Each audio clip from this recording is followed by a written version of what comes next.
In the name of Allah, the most beneficent, the most merciful.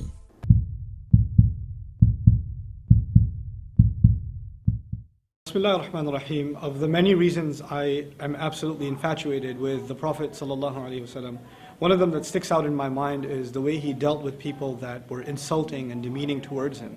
One time he's sitting in the company of his best friend and his most ardent believer, Abu Bakr, and they're sitting together and some people came and started heckling them. And they started doing so by cursing the Prophet ﷺ. Actually, no, not by cursing him, but cursing Abu Bakr, his friend, and cursing him, his mother, his sister, his family, his daughters, etc. And Abu Bakr sitting there patiently knowing that that's what's demanded of him. He needs to be able to take these insults and these horrendous words and respond in a civilized, quiet fashion. But they realize they can't get anything out of Abu Bakr, so they start turning to the Prophet and they start cursing him and saying things about him, which at that point Abu Bakr couldn't take it, because his love of the Prophet was so intense, ﷺ, that he just got up and he just started trying to stop them from saying the words that they were saying. And the moment he got up and tried to deal with them, the Prophet himself got up and started walking away. So now Abu Bakr is in a bind. Should he deal with these fools that were making fun of the Prophet, or should he go after his beloved Prophet? So he decides to leave those guys, they're not worth it. He goes after the Prophet himself, and he says to him, why did you leave? And he said, while you were sitting there, as they were cursing you, there were angels surrounding us, all of them declaring that Abu Bakr is committed to the truth. And as soon as you got up in anger, even to defend me, the angels flew away. And I don't sit in the company where angels aren't there. SubhanAllah. He's telling Abu Bakr as-Siddiq what it means to be an angelic presence. Muslims, our love of the Prophet ﷺ is only increased because of the people who hated him, who said the worst things about him. He was actually only able to respond to them at the lowest level with silence, with nothing, just walking away. And otherwise, he would even reciprocate with loving words, with kind words. And that's something incredibly admirable to look up to, and a goal and a standard to aspire towards. And I hope that our da'wah, inshallah, lives up to that remarkable prophetic standard.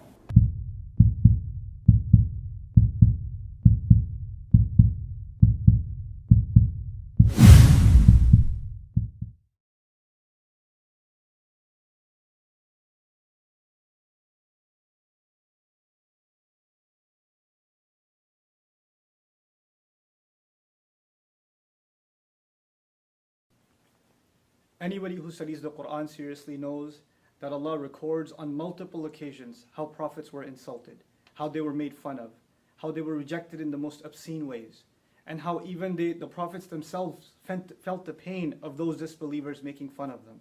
Nuh alayhi salam complains about how people found him disgusting, and that they would plug their ears with their fingers and walk away from him and pull their clothes back as a show of insult to him. And our Prophet is no exception, sallallahu alayhi wasallam.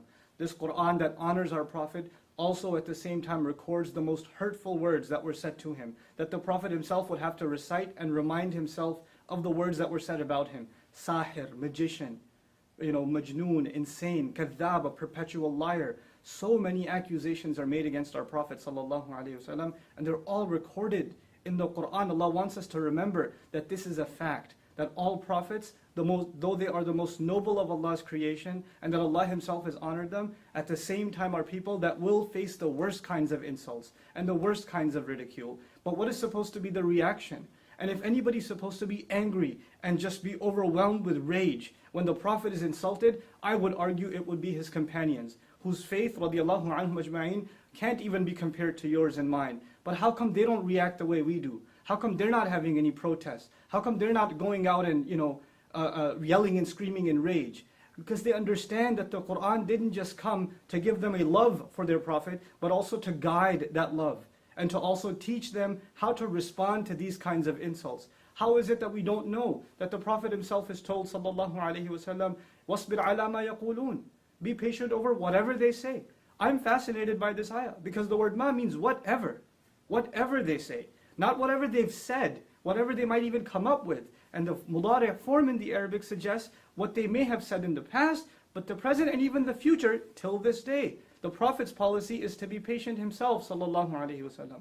Where in the Qur'an does it justify our anger like this? And actually, is our anger even justified?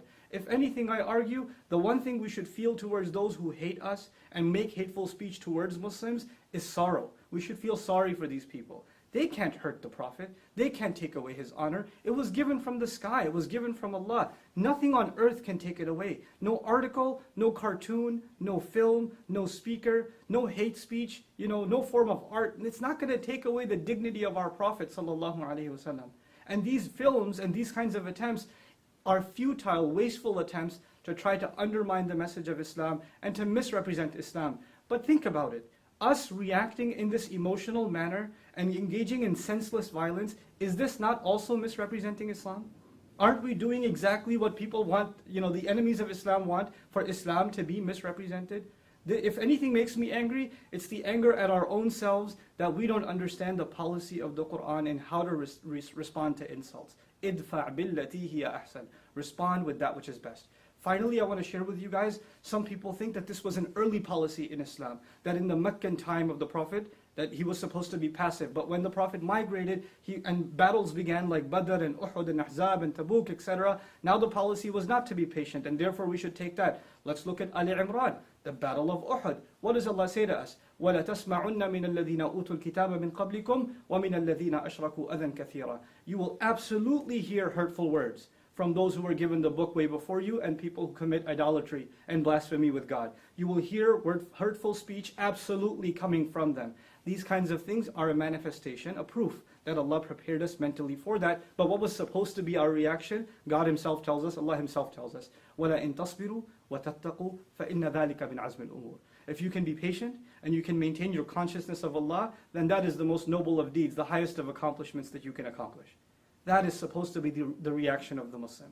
This video was watched by 30 people? This loser and his cousins? Before we gave it support. We made it popular. We're the ones that are giving it more flame. And I want to end with this.